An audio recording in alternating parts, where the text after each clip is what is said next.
Saat ini saya berada tepat di depan Masjid Agung Baitur Rahim Luksukun, Aceh Utara. Ini posisi pukul 8 pada tanggal 6 Desember tahun 2020.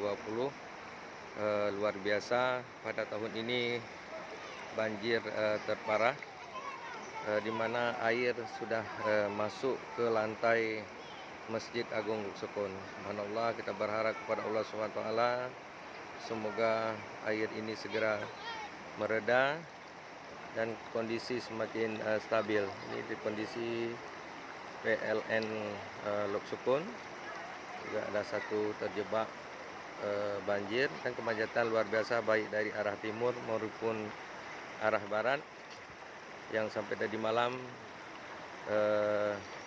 sudah tertahan di atas badan jalan nasional. Ini salah satu kondisi mobil Avanza tepat di depan masjid.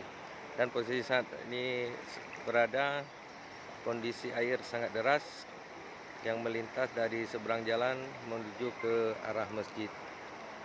Demikian dapat disampaikan langsung dari Kota Luksukun, Aceh Utara.